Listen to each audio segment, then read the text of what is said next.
High deer learner, আজকে আমি তোমাদের ক্লাস 7-এর বিভিন্ন তুলনা চ্যাপ্টারের 7.1-এর এই নাম্বার অঙ্কটা করে দেখাচ্ছি। 2011 সালে মাধ্যমিক পরীক্ষা ত্রিপুরা 40,000 জন ছাত্রছাত্রীর মধ্যে পাশ করে 28,000 জন এবং পশ্চিমবঙ্গে 1,20,000 জন ছাত্রছাত্রীর মধ্যে পাশ করে 72,000 জন। কোন রাজ্যে মাধ্যমিক ফলাফল ভালো হয়েছে তা নির্ণয় করো।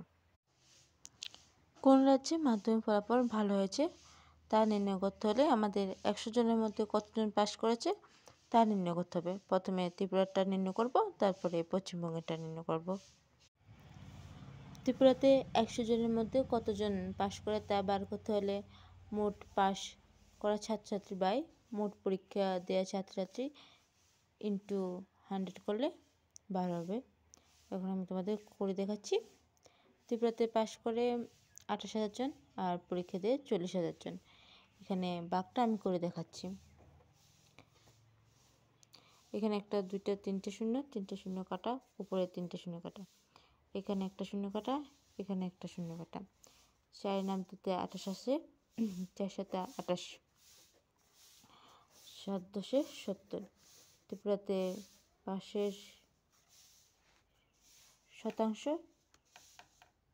70%, অর্থাৎ ত্রিপুরাতে 100 জনের মধ্যে 70% স্টুডেন্ট পাস করে। পশ্চিমবঙ্গের ক্ষেত্রে পাশ করে 72,000 জন আর পরীক্ষা দিয়ে 1,20,000 জন ইন্টু 100 করলে তাহলে শতকরা কতজন পাশ করে তা বার করা যাবে, অর্থাৎ 100 জনের মধ্যে কতজন পাশ করে বা কত শতাংশ পাশ করে তা বার করা যাবে আর কি। তাহলে এখানে 3টে শূন্য, এখানে 3টে শূন্য, নিচে 3টে শূন্য বাদ দিলাম, উপর 3টে শূন্য বাদ দিলাম, এখানে একটা শূন্য, এখানে একটা শূন্য বাদ দিলাম। 12 নামতে 72, 6 বার 6 12 72, আর 10 ইন্টু করলে 60%।